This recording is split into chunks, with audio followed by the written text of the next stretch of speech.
Hello YouTube, this is that Yi guy. So today Amazon Games and Smilegate RPG released this message from the team.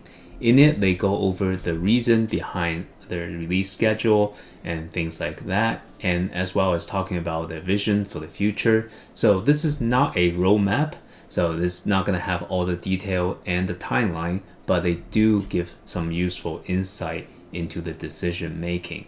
Before I go in and talk about that in detail, I do want to go over the new stuff that's coming to us in the near future. So the first one is the Event Guardian Raid. What that is a actual balanced Guardian Raid that we can participate in once a day. They're going to apply something called Scale of Balance. What that means is that a level 1370 players can't just go to a lower level raid and one-shot the boss. The stats and everything else will be brought down in line, so everyone in it will have similar levels of power. That's going to be really fun because we're going to experience the mechanics and things like that and really be around the same level. Now, if this works in similar ways than the other versions, certain things should apply still. The horizontal progressions, if you have the skill points, if you have the skills level up higher, you should be doing more damage compared to people who hasn't done all that progression. So potentially whales will be at a disadvantage, ironically, because if they haven't grinded the skill points, they will be weaker than you. At the same time, I'm not sure if in this version engravings will be in effect. That's something I'm going to find out when they introduce it. On the day of the release, I'm going to check the rewards. I'm going to collect some data, and I will go ahead and go back to the spreadsheet I shared a couple of videos ago that estimates the progression 1340 to 1370, and I'm going to adjust that accordingly with the new data. The next thing they're going to change is that they're going to add tailoring books and metallurgy books to the reward table for Arcasian Grand Prix. We do not know if they're going to introduce the tier 3 versions of the books. If they do, that's going to be a huge change. But I do want to let people know, for people who don't and haven't used these books before, what they do is that they actually add a flat 10% increase honing chance to your success. So because it's a flat chance, my advice is to not use it except for 14 to 15. And the reason is if you have Star's Breath and Moon's Breath, as you go up in the higher tiers, if the base chance is lower, the amount these materials add will be lower. But these special books adds a flat 10%. So the longer you wait, the more effective it is to actually use them. So 14 to 15 will be the most ideal time to use those books. Now for the PvP rewards, we are already able to earn honor points. So if you go to your currency, you can see coins of courage. Now you earn these by participating in the PvP, and yeah, currently we have no way of spending it, but if we could, with the introduction of the vendor, I'm also going to take this new data and plug it into the spreadsheet once the vendor comes out. Last thing is that we're going to get a ton of gifts. So the Korean servers have already gotten this reward, and some people were upset that we didn't get this. But just to give a very quick context, the reason why the Korean version got the reward is because Lost Ark went through a lot of rough patches. So they have a lot of very, very troubling times in the past.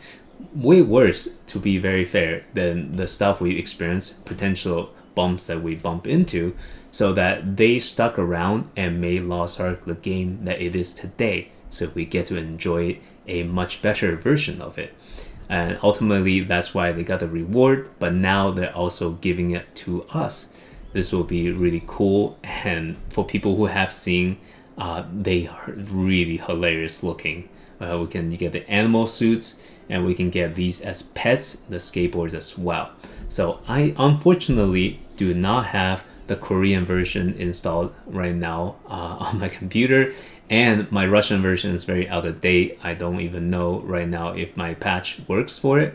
So I would just link you to another content creator, ZealAmbition. He's one of the biggest content creators for Lost Ark, and in one of his videos, he specifically goes over on the Korean client what the pets look like and what the skateboard looks like. So I'm just gonna link it. I'm not gonna play his clip because I don't want to be stealing his content. So I will link down below, so please do check it out if you're curious. They look amazing. I'm going to just wait till I get them in game to really kind of play around with it, because you will get a box where you can select them. So don't worry too much. You can preview how they look. You don't have to stress over it just yet. With that out of the way, I want to talk about the economy. They do talk about bots and honing materials, and the bots, they're trying their best to really tackle the inflation caused by bot and to ban the active bots. This is an understandable problem actually, because in the Eastern release, you need a social security number to even make an account. So bots is pretty much not really a problem for them, but for us, because we're free to play, there's so many bots and they're working on tackling it.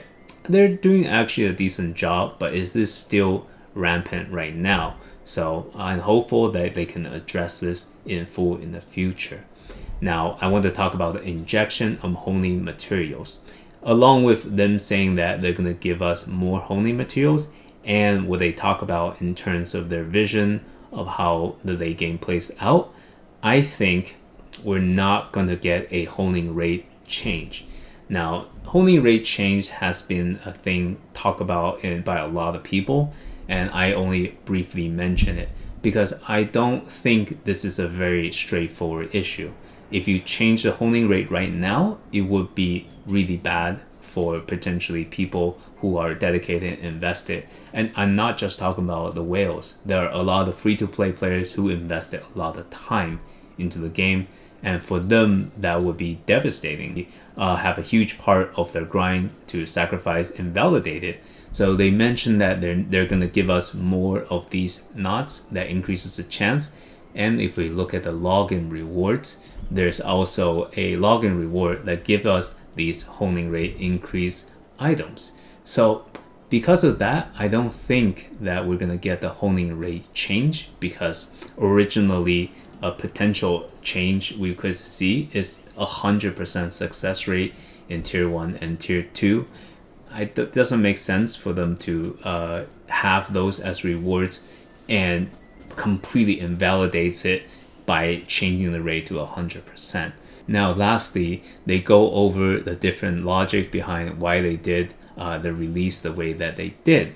So I highly encourage you to read over the whole thing. It is very enlightening to kind of explain it, and from a perspective of somebody with some industry knowledge and who has been on the other side of consulting for different companies and things like that, it's kind of understandable because between the communication and between how they look at internal data to make these decisions, it makes sense for them to make certain mistakes. So ultimately, their vision was to have everyone experience tier 1 and tier 2, which goes to explain why they didn't make the honing chance 100%, because otherwise, between the honing chance 100% and the islands, we would roughly be in tier 3 by the end of day 4 or 5, I would say.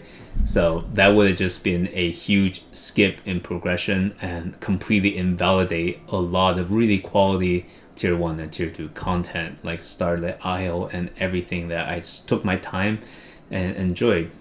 So a lot of islands have fantastic stories. I took the time to kind of read them, watch the cutscenes, and had a lot of fun really going through it, at least the first time. So another major thing is that they admit that there was a mistake in releasing the March game update too quickly.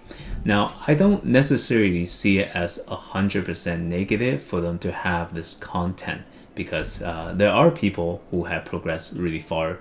There are a lot of grinders who has grinded to 1370 and have nothing to do on this until this Argos release. So it's not necessarily 100% bad that released it this early, but for them, they consider it a mistake to have this out.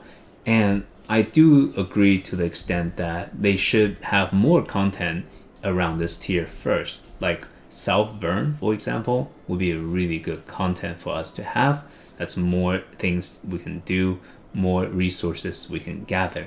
So they are going to delay potentially Legion raids. That's another in-game progression thing that I think that they're going to monitor the progression of all the players and make another decision later down the line. In terms of cosmetic skins and advanced classes, I already see titles of videos floating around that just says new classes, new skins. Well, if we read carefully what the developers said, these are going to come, but not necessarily way faster pace. But classes, they are working on releasing it faster, but they did not give us the exact timeline. They just said they're trying to release it faster and more classes will be available soon, and the specifics will be in the coming roadmap. Ultimately, this is a very good step. More communication is always welcome in my personal opinion. And yeah, I think the increased rewards based on how significant it is might just speed up the timeline and close the gap between 1340 to 1370. Of course, once again, I will update my spreadsheet when that is out, so everyone can adjust to that. This is not coming out tomorrow. Of course, this is coming out potentially next week. At least the gifts is confirmed to come out the week of March 21st. And a lot of these, they mentioned next week. I'm going to assume they mean March 21st that week as well. Ultimately, thank you so much for watching and for listening to my thoughts on this new communication. And yeah, have a wonderful day, and I wish you best of luck in your Lost Ark adventures.